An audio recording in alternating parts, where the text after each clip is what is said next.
مشاهدين ومتابعين قناتنا في كل مكان، أهلا بيكم في حكاية جديدة وفيديو جديد من فيديوهات قناتكم غاوي حكاوي. حكاية النهاردة هتاخدنا في رحلة لعالم الأبطال الخارقين، بس قبل ما نبدأ أكيد انتوا عرفتوا اللي لازم تعملوه، بس هنقوله تاني عشان اللي أول مرة يتفرج علينا. انزل دلوقتي اتأكد انك اشتركت في القناة واخبط اللايك الجميل وانت تحت بالمرة، وتعالى بسرعة عشان حكاية النهاردة فعلا ما تستناش. فيلمنا بيبدأ ببطلتنا كمالة وهي بتتسلل للبيت بتاعها في نص الليل، وبنعرف من أول الفيلم إنها بطلة خارقة. بعد كده بنشوف مامتها وهي داخلة عليها الأوضة وبتستغرب إنها لسه نايمة، وطبعا بتهزقها إنها لسه نايمة لحد دلوقتي، وإن هي المفروض تاخد بالها من حياتها أكتر من كده وتبطل العبط ولعب العيال بتاعها ده وحاجات الأبطال الخارقين دي وتكبر كده. ده اللي في سنك دلوقتي فاتحين بيوت. فبتقوم كمالة من السرير وبتاخد منها اللعب عشان ما يترموش وبتدافع عنهم، خصوصا كابتن مارفل اللي هي قدوتها يعني. وبتروح بطلتنا للمدرسة بتاعتها وهي في الطريق بنعرف شوية عن حياتها وعن إنها غريبة في تصرفاتها وإن في ناس بتتنمر عليها كتير وهي ملهاش أصحاب كتير، وبتكون قاعدة في حالها وفي الفسحة بتشوف ولاد بيتنمروا على طفلة فبتقرر إنها تروح تساعدها. وبتروح بشخصية البطل وبتحاول تساعد البنت، بس بتقوم مبوظة عربية موجودة في المكان، فبتتنمر عليها الولاد هي كمان وبيمشوا.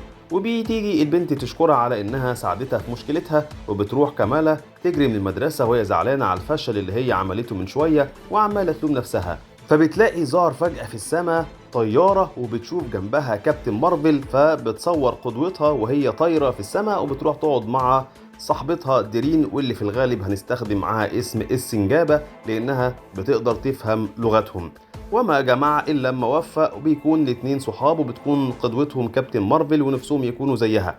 وبنعرف أكتر من قدرات كمالة وإنها بتتمدد وبتقدر تغير شكلها وعندها قدرة شفائية، وإن القدرات دي جات لهم أصلا من غاز غريب انتشر في المدينة كلها فخلى ناس عندها قدرات خارقة وما تأثرش في باقي الناس. وطبيعي إنك تلاقي في ناس خايفين منهم ومن قدراتهم دي، وفي الوقت ده بيحصل قدامهم عملية سرقة لعربية هوت دوج، وطبعا مش بيفوتوا الفرصة دي فإنهم يبقوا أبطال وبيروحوا يمسكوا. بس بيطلع الشاب ده برضو عنده قوة خارقة وبيقدر إنه يطلع نار من إيده، ولما بيحاول يهاجمهم بيجي راجل تاني اسمه فيكتور بيحميهم، وإنه هنا تبع مهمة من مجموعة غير معروفة عشان يمسك الولد اللي بيتحكم بالنار واللي اسمه دانتي. ومش بيعدي وقت طويل وبيقدر دانتي إنه يهزمهم كلهم بقوته وبيهرب، وهو بيعتذر لهم لانه ما كانش يقصد انه يأذيهم. فبتحاول كمالة تعرف من فيكتور هو ليه عايز يمسك دانتي، فبيعرفها انه من منظمة سرية بتمسك المتحولين او اللي عندهم قوة عشان ما يسببوش اي ضرر للمجتمع. بترد كمالة انها مش شايفة اي ضرر في دانتي، هي بس شايفة بني ادم طيب، لحد ما بيظهر فجأة طيارة زي اللي شفتها في الأول ودي من طيارة الأبطال الخارقين. وهنا بيهرب فيكتور بسرعة عن طريق بوابة هو عملها، ولما بينزل الأبطال منها بيطلبوا منهم كل المعلومات في معركتهم مع دانتي، وبيعرفهم إن في سلسلة من اختفاء أبطال صغار السن وعشان كده لازم ياخدوا بالهم من نفسهم ويقعدوا في البيت ويسيبوا الشغل المهم ليهم هم عشان محترفين وكده. فبتتعصب السنجابة وبتفضل تقول لهم انهم ما عندهمش قوة خارقة اصلا وكل اللي بيعملوه انهم بيطيروا في طيارة وده بس اللي بيعرفوا يعملوه. وطبعا بيكون الابطال مشوا ولا كانهم سمعوا حاجة، وبعد ما بيكون كمالة والسنجابة كانوا هيمشوا بس بيقرروا انهم يكملوا تحقيق على قضية الاطفال. بعد كده بيتغير المشهد لواحدة راكبة موتوسيكل وبتقف في مكان وهي مشغولة بحاجة، بيجي دانتي وبيسرق الموتوسيكل بتاعها فبتطير وراه لان ده حرفيا بتكون طيارة، فبنعرف انها من الابطال الخارقين وبتكون عندها قوة زي سوبرمان كده. المهم لما بيشوفها دانتي بيرمي عليها كور نار ولا كأنها دبانة، وبيوصل للمكان الأبطال وكمالة والسنجابة وبيساعدوا سوبر وومن وبيروحوا ورا دانتي، وهناك بيكون فيكتور لها دانتي وبيكون متعصب جدا وبيسأله انت ليه مش عايز تيجي معانا. فبيقول له دانتي انه مش عايز القوة دي اصلا وانها مبوظة حياته من ساعة ما جات له، وتبدأ بينهم معركة تاني. وبيكون الأبطال وصلوا في الوقت ده وبيحاربهم دانتي هم كمان، اللي هو دانتي عمال يحارب ناس كتير قوي، ما تسيبه ياخد نفسه شوية. المهم في المعركة بتاعته دي كلها بتكون في مكان فيه غاز وبقدرة النار بتاعته بيفجر المكان كله، وبيفوق الأبطال وبيبدأ في مساعدة الناس حواليهم في المنطقة. وبيكون دانتي عنده فرصة إنه يقتنص من فيكتور اللي مش سايبه في حاله ده، بس بيقرر إنه يتحكم في نفسه ويهرب وخلاص. وهنا بتروح سوبر وومن وراه وبتيجي شرطة الأبطال الخارقين واللي بيقبضوا على الأبطال لأنهم خلفوا القوانين، وبتقرر السنجابة وكمالة إنهم يلحقوا دانتي، بس بتقول لهم كمالة إنها مش شايفة إنه شرير ولا حاجة زي ما هم فاكرين، وإنه بس ممكن يكون خايف مش أكتر، وبتفتكر أول كام يوم ليها في اكتشاف قدرتها وإنه أكيد كده برضه، فبتتعصب عليها السنجابة وبتقول لها إنها بس قلبها طيب مش أكتر، وبيتخانق الاتنين لحد ما بتمشي كمالة وهي متضايقة، وبتروح البيت وبتفضل تفكر هي كابتن مارفل لو في الموقف ده هتتصرف إزاي. وبتدخل مامتها عليها الأوضة وبتسألها مالك، فبترد عليها البنت بعصبية إنها تمام ومش عايزة أي حاجة ولا أي حد يقول لها إزاي تعيش حياتها.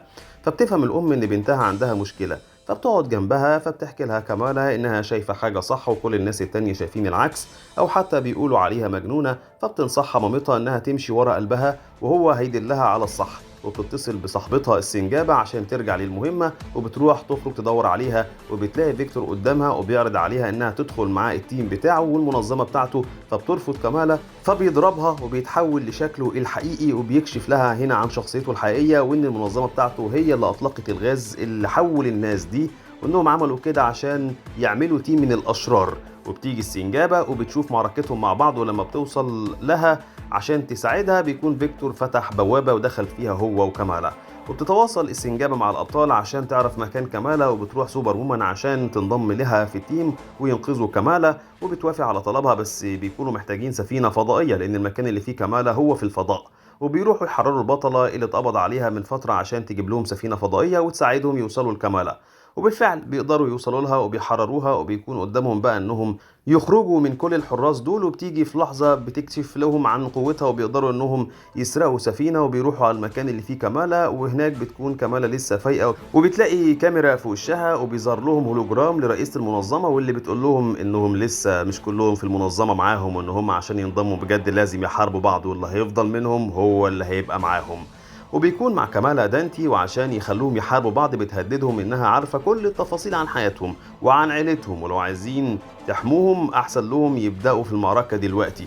وبيبدأ دانتي في الحرب عشان هو مش عايز يخسر عيلته، وبعد شوية بيقول لها انه بيعمل خطة للهروب وان كل ده تمويه، وبعد شوية بيضرب نار على الكاميرا وبيقول لكمالا انها تبدأ تفتح الباب او اي حاجة تخرجهم من هنا، وفعلا بيخرج الاتنين، وفي طريقهم بيحرروا كمان الابطال اللي محبوسين معاهم، وبيحاولوا انهم يوصلوا لاي مركبة فضائية ترجعهم لبيوتهم. وفي الوقت ده بتلحق كابتن مارفل بالابطال وبيكونوا فرحانين بوجودها، خصوصا السنجابة، واللي بتفرح اكتر لما بتعرف ان كابتن مارفل هتساعدهم بعد ما عرفت القصة منهم.